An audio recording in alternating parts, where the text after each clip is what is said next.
お世話になっております。マサルです。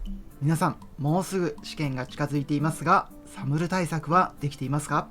サムルに関する問題にこれまで何度も挑戦したけど、いまいちよくわからない、苦手意識があるという方、お任せください。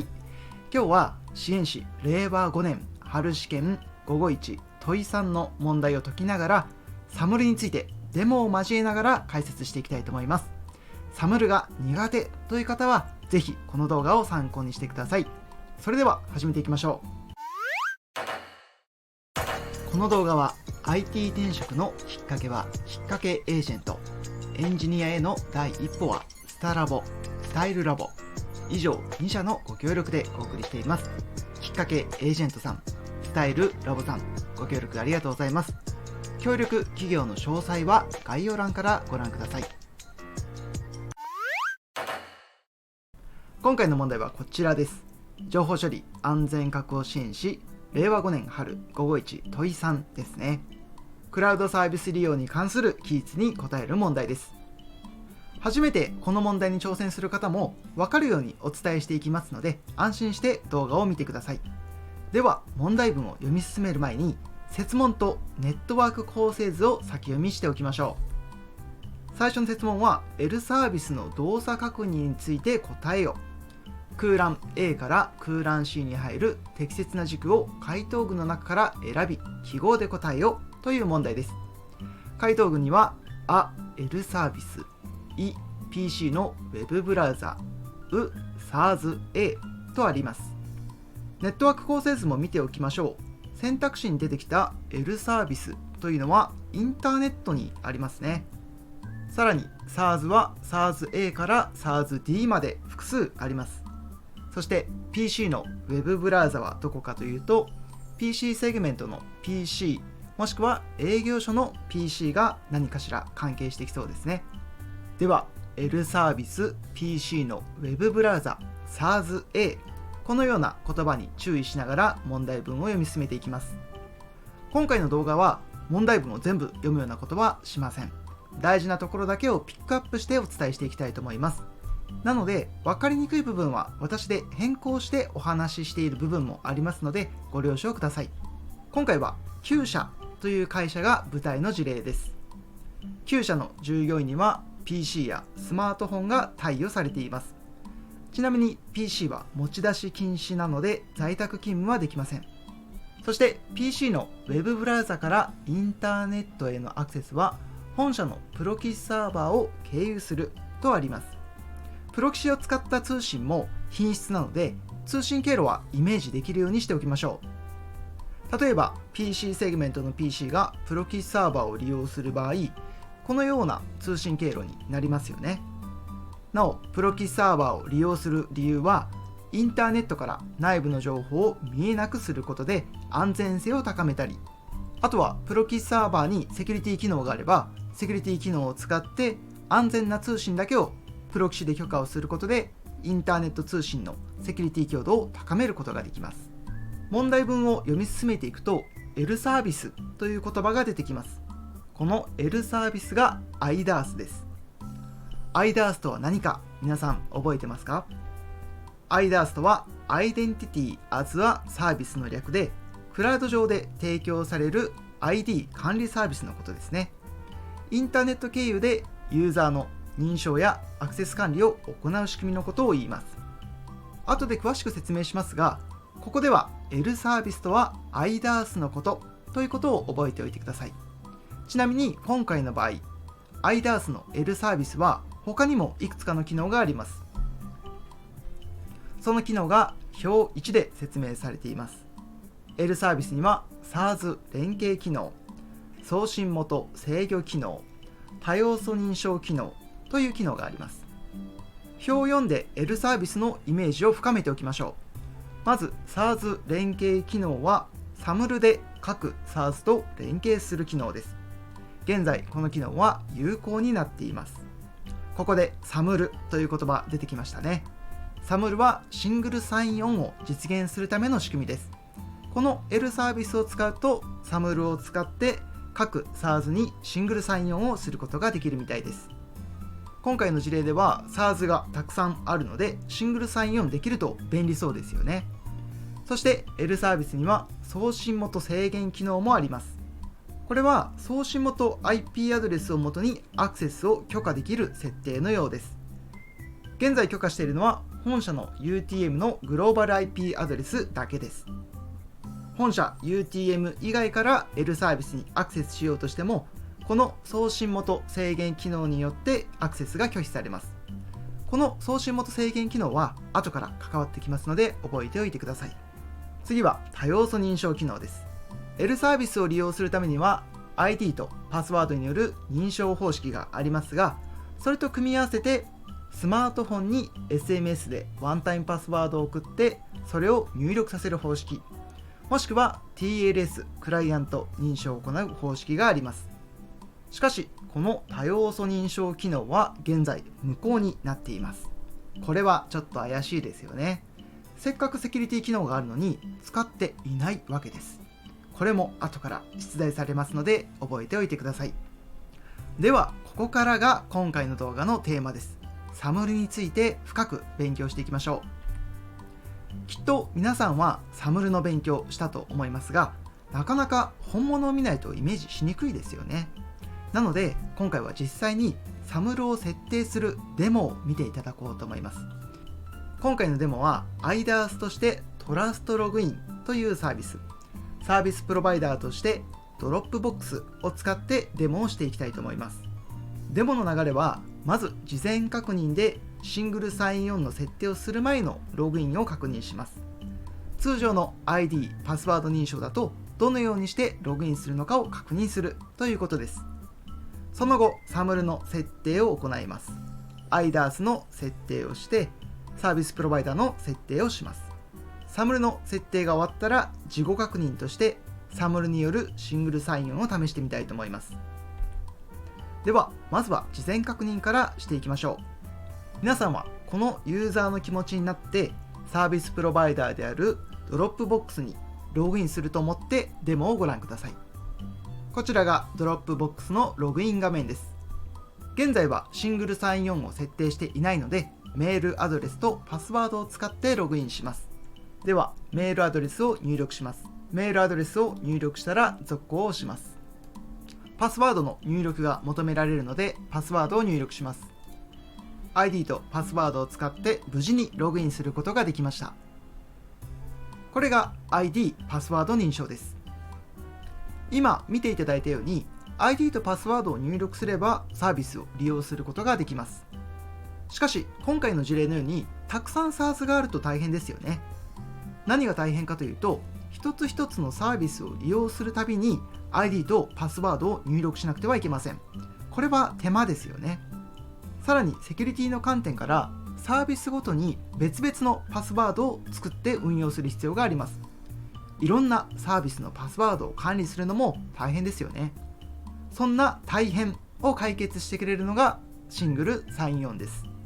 シングルサインオンを利用すれば、一度 IDaaS で認証すれば、それ以降各 SARS を利用するときには認証なしで利用することができます。とっても便利ですよね。それではサムルを使ったシングルサインオンの設定はどのようにやるのかデモを見ていただきたいと思います。まずは IDaaS の設定からしていきましょう。それではサムルの設定をしていきたいと思います。まず IDaaS であるトラストログインにログインをします。そして管理ページからアプリを選択します。そしてアプリ登録ボタンを押します。いろんなアプリが出てきています。ここで出てきたアプリが今回の IDaaS で連携することができる SARS のリストです。Amazon とか Gmail とかいろんなアプリケーションがありますね。今回はドロップボックスなのでドロップボックスと検索してみましょう。ドロップボックスが見つかりました。今回はサムル認証なのでサムル認証を選択します。設定ページの中の ID プロバイダー URL というところに注目してください。この ID プロバイダー URL の情報を SARS に登録します。つまりドロップボックスを使いたい場合にはこの URL にリダイレクトしてください。このような設定値です。なので早速この部分をコピーします。コピーしたらドロップボックスの設定画面に移ります。ドロップボックスの設定画面に移ったらシングルサインオンを有効にしておきます。そしてシングルサインオンを実現するためのアイデンティティプロバイダのログイン URL を先ほどコピーしたものを貼り付けます。次にトラストログインの証明書をダウンロードします。ダウンロードした証明書はドロップボックスの管理画面の X.509 証明書にアップロードします。この証明書を利用することによって接続先のアイデンティティプロバイダーが正規のアイデンティティプロバイダーであることを確認することができるようになります。そして認証ができた後のサービスプロバイダーの設定が必要です。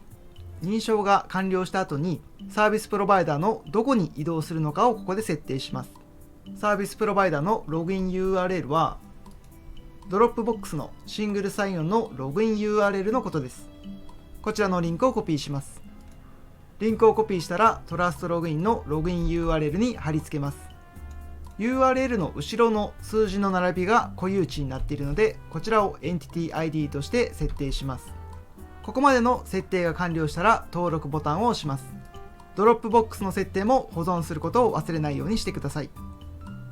トラストログインでドロップボックスのサムルの設定が完了しました。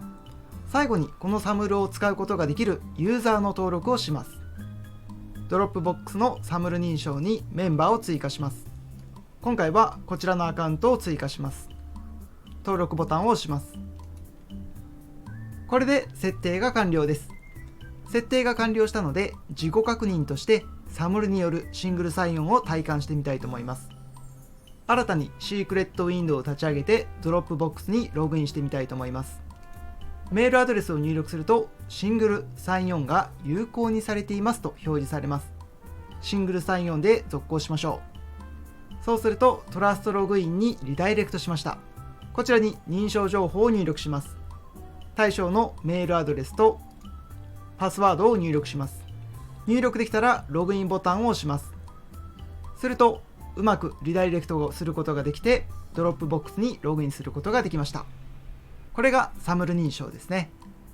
うまくデモが成功してよかったです。それではサムルについてデモを見ていただきました。一度サムルの実際の動きを見てみるとこれからの問題文も読みやすくなると思います。それでは問題文を読み進めていきましょう。ここからは L サービスの動作確認という章に進んでいきます。L サービスとは先ほど見ていただいたトラストログインのような IDaaS です。もう一度設問を読んでおきましょう。空欄 A から C に入る適切な軸を選ぶ問題です。こちらの図は SP イニシエティッド方式のサムル認証の流れです。それでは空欄 A、B、C に当てはまる適切な軸を回答群の中から選んでみてください。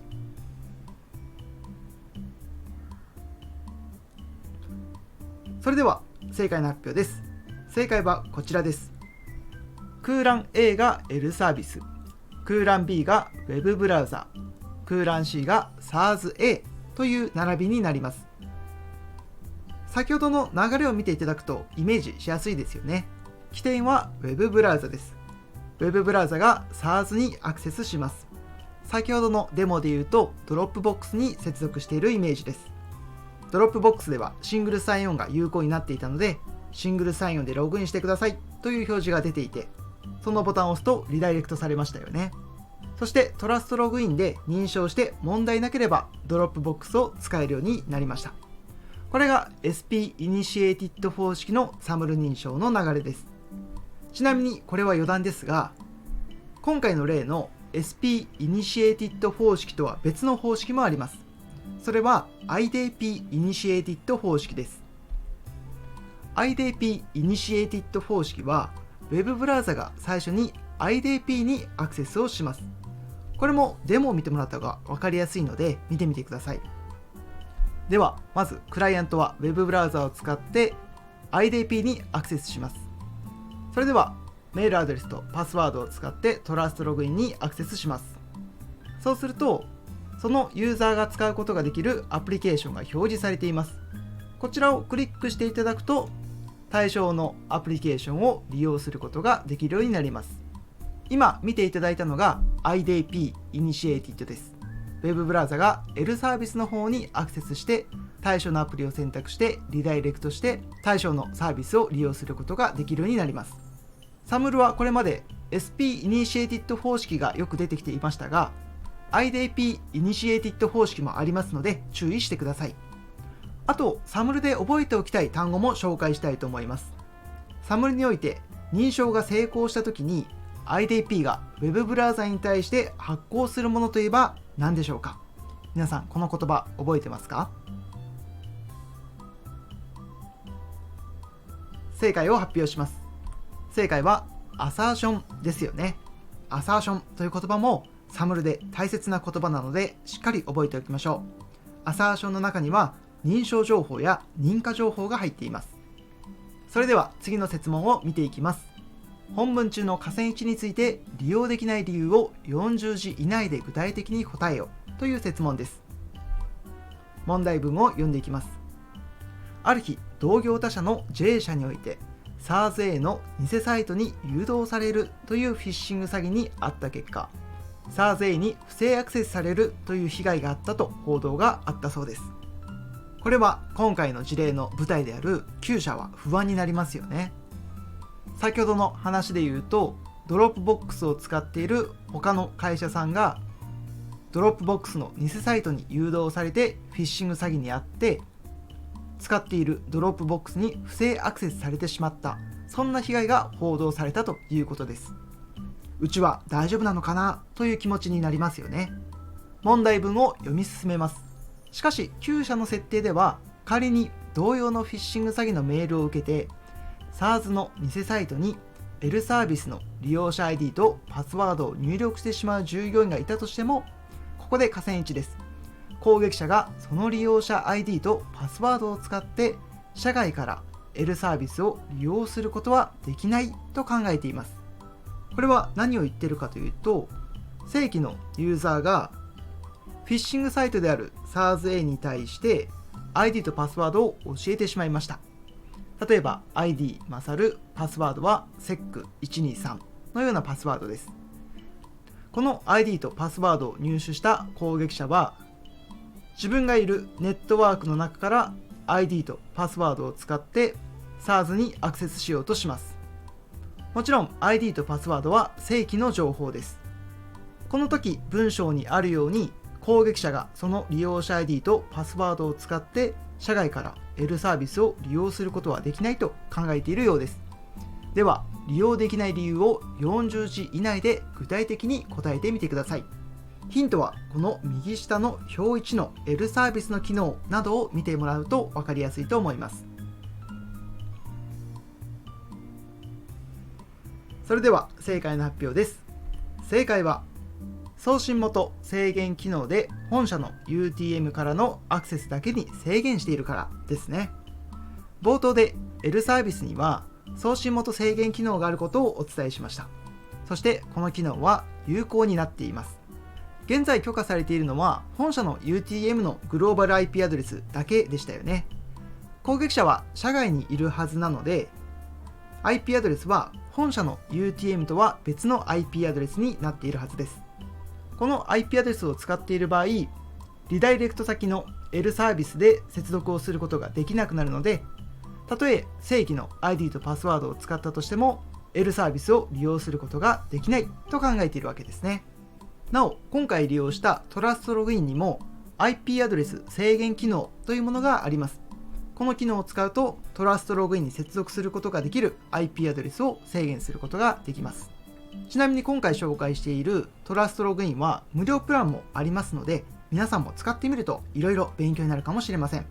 こんなこと言うと GMO さんの案件なんじゃないかと思う方もいるかもしれませんが、 GMO さんの案件動画ではありませんので、皆さんご安心して使ってみてください。というわけで今回の動画は以上です。最後に少しだけお知らせです。マサルの勉強部屋では成長したいエンジニアを応援するオンラインコミュニティを運営しています。一人で勉強するよりも誰かと一緒に勉強したい、質問できる人がいなくて困っている、そんな方はお気軽にオンラインコミュニティに参加してみてください。定期的にいろんなイベントやっているので、勉強習慣を身につけたり、勉強仲間を見つけることができるいいコミュニティだと思います。参加方法は YouTube のメンバーになるボタンからオンラインコミュニティに参加するプランを選択していただいて、 Discord と YouTube のアカウントを連携していただくと参加することができます。参考までにこちらは3月のイベントです。今は春の試験に向けてコミュニティメンバーみんなで頑張って勉強しています。特に支援士を勉強している方はたくさんいらっしゃいます。あとはキャリア相談会なども行っているので、転職相談などにも活用できると思います。まずはお気軽にご参加いただけると嬉しいです。それでは今回も最後まで動画をご視聴いただきありがとうございました。また次回の動画でお会いしましょう。